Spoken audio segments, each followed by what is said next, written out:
Hello, hi, hey, and welcome to another episode of Ode to Pop Culture, aka Ode to the P. I can't actually believe we are in November. How can I see a tweet saying Mariah Carey should start stretching? Now, as you know, my tagline is yap and snack, and today's snack of choice is all about barbecue hula hoops. Listen, I don't know what it is about barbecue hula hoops and Thai swilly sweets and let me speak. I don't know what it is about barbecue hula hoops and Thai sweet chili sensations, but fantastic. Give me 14 of them right now. And today's episode, I want to ask if shows like Desperate Housewives, The Office, Modern Family, Grey's Anatomy, Scandal, if those shows were to premiere in this 2024, would it make it past season 1? Because I feel like some streaming platforms are not giving shows the right amount of time to grow and find their audience. Now, I would say in the last 2 years, we've seen a plethora of quality TV shows being cancelled, and it's led a lot of people to say that the TV model is broken. Like, streaming has denied the chance of a proper build-up. I actually recently covered this on TikTok, and I said that TV bosses need to take note from whoever's in charge of shows like Abbott Elementary and Only Murders in the Building, because 4 seasons in 4 years. That's the TV math we love to see. Now, I am a show rewatcher offender, and yes, I know certain studies have shown that rewatching the same type of show is actually a form of mental illness, and it's a coping mechanism to whatever uncertainty is going on in your own life. Savannah, slow down. But it's actually because I like being attached to these characters. I like the filler episodes. Like, we stand development over here. And there was also this whole discourse about bringing 20 to 25 episodes, of bringing that formula back. And while I appreciate that model, I feel like that works for certain shows and not for others. Like, for example, Suits, How to Get Away with Murder, The Crown, that 10 to 16 episode formula, that works. I feel like that's a perfect sweet spot, and the storytelling cadence is perfect and it's impactful. But this whole concept of waiting 2 years for 8 episodes, yes, Euphoria, I'm looking at you. Now, I love Zendaya down, and I know her, Jacob Elordi, Sydney Sweeney, Hunter Schafer have been booked and busy and beyond since season 2 wrapped up, but waiting 84 years for this season 3, which has now been confirmed to happen, and filming is going to take place in January next year, I believe, but waiting for what feels like 84 years between seasons on a show like that, is the waiting time justified?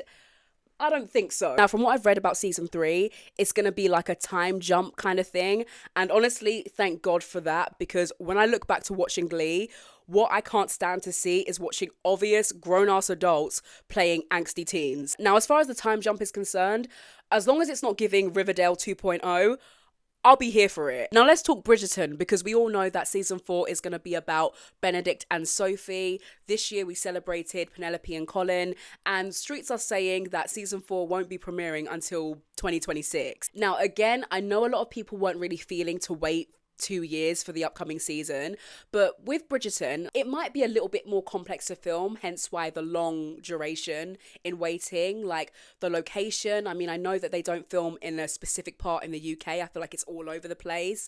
The choreography, I don't think it's a thing where they shoot on a few sets with like a soundstage. I feel like there's a very particular process with it. But in that same breath, I'm not really sure how I would feel if they were to split it in 2 parts like they did this year. Don't know if anyone else can relate, but when there's a big waiting period in between seasons, I forget what happened previous, which means I'm gonna have to go back and rewatch. Maybe that's the reason why these big streaming networks do what they do. Like, if you were to ask me what happened in Stranger Things season 2, all I remember was 11 with this crew, and not for the right reasons, because I remember watching that episode and thinking, what the hell is this? And guys, isn't anyone else completely spun by the fact that during the course of Stranger Things, Millie Bobby Brown started off as a baby, a fetus, and is now wrapping up as a fully married woman. But with Stranger Things and the long waiting period, I guess I can kind of allow it, because when you watch it, you can see like the effects, and like you can see why it takes the time it does. I mean, season 4, that was literally what felt like 8 movies. Like, every episode was an hour plus, and I believe they're doing that same formula for season 5. The finale will probably gonna be 2 hours. Now, to play devil's advocate, I do believe good shows, great ones even, after season 1, I believe that's a wrap. Like, they don't need to be doing any more. Case in point, Squid Game. I would have been so content for that to have been a limited series. Like, Guy, I can't remember the main character's name, forgive me. Guy won his millions, go off on an island somewhere, go reconnect with his daughter, whatever. But no, him and his red weave decided to re-enter the games on some kind of moral-ish. Yes, I'm still going to be seated. December 26th, I think it comes out. But honestly, I will be very, very surprised if it's on par with season 1 or even better, because the surprise shock element of it, that's kind of gone. Spoiler alert, people will not survive. What other shows do I think should have quit while they were ahead? 13 Reasons Why. Let me not even speak too much about that one. I feel like the first season was very concise, the message somewhat came across well, but after season 1, it was just giving soap opera and I just couldn't be bothered to keep up with it. But in terms of TV shows this year, and I know the year's not over yet, I feel like we've lost some golden ones. Justice for My Lady Jane. So we have Lady Jane Grey, who unexpectedly becomes the Queen of England, and she becomes the target of these criminals who want her throne and her head. Guys, when I tell you this series had everything, gorgeous costumes, insane chemistry, comedy, drama, and the tropes were troping. Enemies to lovers, friends to lovers, slow burn, forbidden love, she fell first but he fell harder. It had it all. It premiered on Prime Video, and in terms of its marketing, I didn't really see a lot of it, so I don't know if that was the reason why it didn't resonate with viewers and it didn't get the numbers that it wanted. But from the discourse I was seeing online about it, it was doing pretty well and a lot of people were loving it, and I believe it's a show that if it carried on, it would have found its audience and it would have been a really big hit. Even the writer of Game of Thrones, what's his name?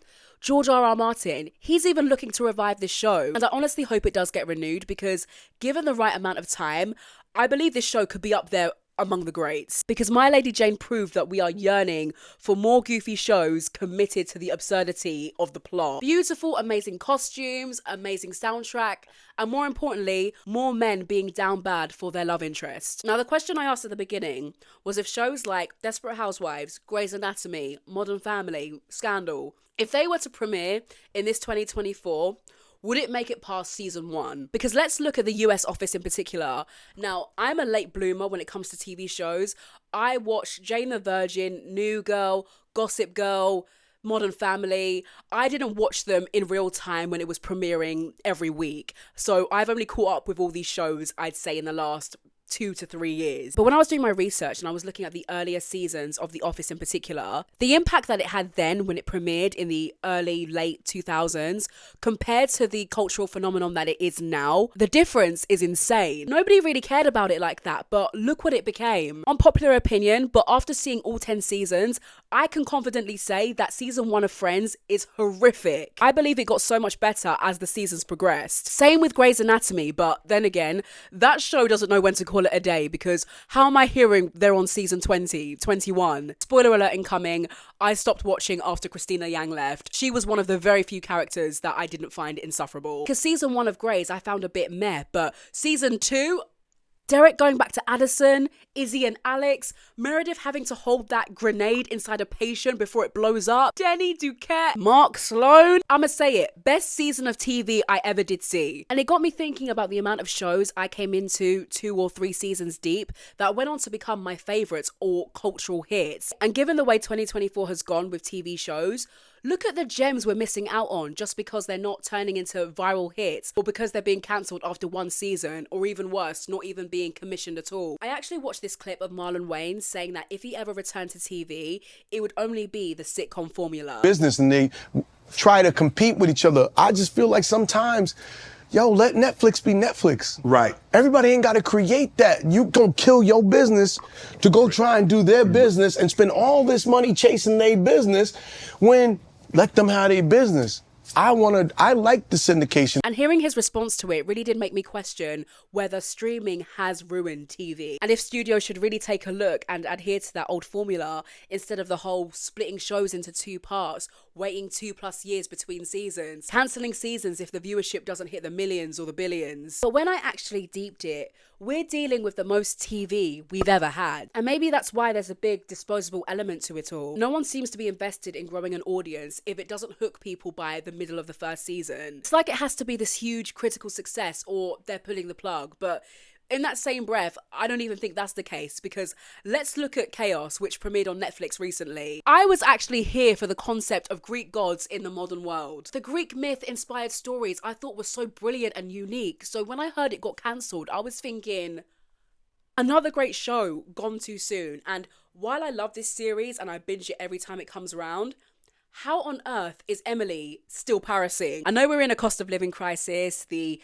actor and writer strike that happened last year, and a bunch of other contributing factors that have affected what's going on behind the scenes. And we're probably in a different era, but I don't know. I feel like a great quality TV show isn't determined or defined by streaming numbers opening weekend. Dedicated audiences can grow if given the proper chance and investment. Breaking Bad is an example of a show that wasn't successful straight out of the gate. I even read that it was almost cancelled due to low viewership. Now, I have never seen the show, don't intend to, but I think we all know that it's up there as one of the greats. Don't let history fool you into thinking successful things were always successful. The growth that we need for a piece of entertainment to really resonate with its audience has been replaced by a stronger need for it to become an instant hit. But yeah, let me know what other TV shows were cancelled way too soon, TV shows you can't believe are still going. I would love to hear your thoughts about this in the comments. Really hope you enjoyed this week's episode.